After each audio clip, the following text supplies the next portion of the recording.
because I've really only got one thing to say. There it is. All the world is mad. Thank you very much, ladies and gentlemen. Thanks for coming. Hope you've enjoyed it.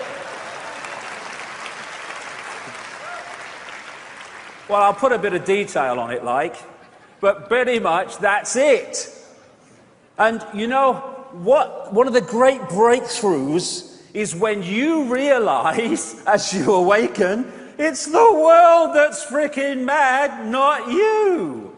That's the breakthrough. And so we have, I love this. I tried being normal once. It was the worst 5 minutes of my life. And if you're considered sane and credible and normal to a world that is insane, then you've got a problem. So, welcome to the crazy ones today, to Wembley and from around the world.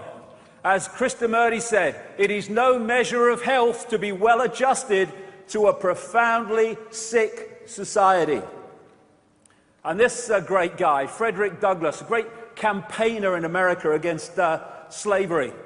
I prefer to be true to myself, even at the hazard of incurring ridicule, don't know what that's like, rather than to be false and incur my own abhorrence. When it is uncomfortable, when it is unpopular, even when it is dangerous to speak the truth, is precisely the time that truth should be spoken. And this is precisely the time. And it's very easy. It's a great saying, this, not mine. It takes nothing to join the crowd. It takes everything to stand alone. That's when the true self expresses itself. And standing alone also in a world of clinical insanity. When crazy is the new norm. And if you're not crazy to the system, then you are not playing the game of the system. And it takes some standing up with all the tidal wave of pressure to conform. And that's an image you're going to see quite a lot of. Because this world is mad because it's run by crazy people. Not only people, as we would perceive human people, it is run by crazy other kinds of people in other kinds of dimensions. And what you have is these crazies, this force of crazy, which is operating behind the scenes where no one sees it, and anyone mentions it, you're mad, they don't exist, and putting up front, out in the world that we see, are more bloody crazies. We call these people politicians, for instance. Crazy people who think that pepper bombing cities of civilians is protecting them from violence. Did I miss something? There's Hillary, another one of them, another crazy, wants to kill everybody and maim and slaughter. And then, these are some crazies. These are the people that lend us money that doesn't exist and charge us interest on it. But who's crazier than them? We stand for it! Enough! Enough of standing for the crazies! We have doctors who are arbiters of life and death, health and ill health, who don't even know what the human body is, never mind how it works. Mind you, the drug companies will tell them that's enough. We have babies in the first 18 months of life with their immune system still developing, being hit by a tidal wave of poison and shite. And the world isn't crazy. We have teachers telling young people to believe what they were programmed to believe and what they must teach if they're going to keep their job in a state-imposed curriculum dictating what's right and wrong, historically true, and all the rest of it. So we turn out young kids, bright wonder of the world, this new world they're in, bright thinking, imaginative kids, and we put them through a sausage machine and turn them out the other end. And I tell you what, the very fact that so many young people are waking up and seeing the system despite going through this shows the power of consciousness over programming.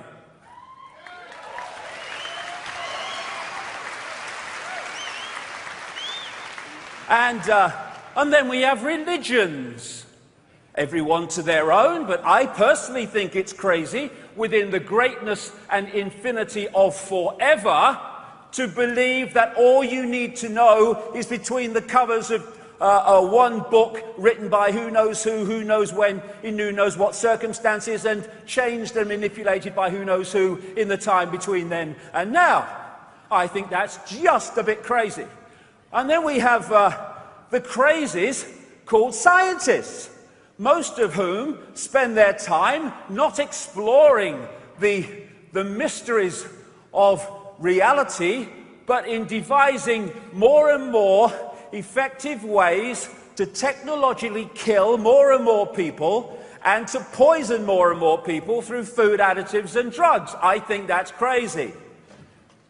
All the stuff. And then we've now got to crazy, where in airports around America and some other places, and they want it play it out everywhere, when you get on an aeroplane, you've got the choice between being irradiated or sexually molested, including your kids. And they say, I'm mad. Did I miss something? And then all the time we got more and more surveillance. This plaque here says George Orwell lived here.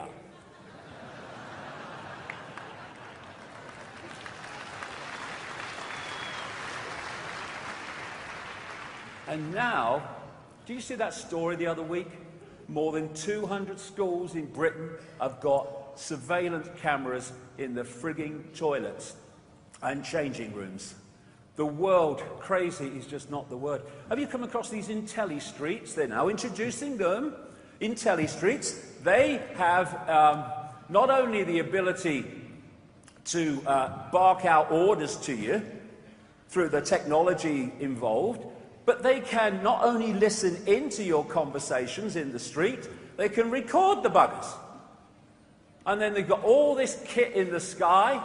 We have legislation now in America, land of the free, where the president can and the military can arrest anyone they want and keep them without charge or trial or public evidence when they think they are a suspected terrorist. Who decides that? The people that arrest them.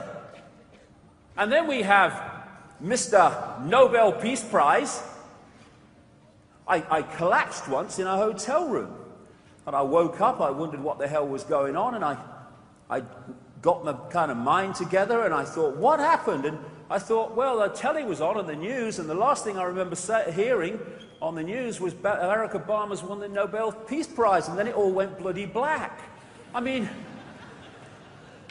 mind you, Nobel, what did he do? He made explosives or weapons, I guess, you know, topsy-turvy world. And now he can sign lists, does all the time, and then they go and kill people, including American citizens, without anything in terms of a judicial process. And this is the craziest thing, isn't it? The biggest terrorists on planet Earth live in the political centers of power, like Downing Street and Washington. The biggest terrorists on Earth have the nerve to run a war on terror. All they need is a friggin' mirror. This wonderful, wonderful picture. You talk to people through your life. How many people want war? How many people want to see people slaughtered? Some morons, yes, but how many? Very few compared with the population.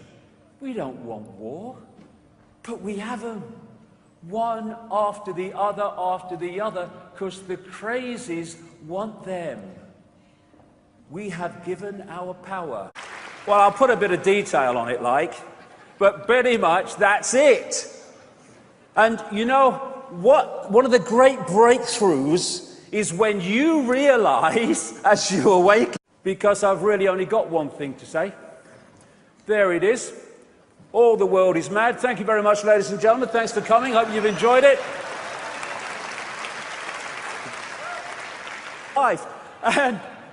And if you're considered sane and credible and normal to a world that is insane, then you've got a problem. So, it's the world that's freaking mad, not you. That's the breakthrough. And so we have, I love this. I tried being normal once. It was the worst 5 minutes of my life. Welcome to the crazy ones today, to Wembley and from around the world. As Krishnamurti said, it is no measure of health to be well adjusted to a profound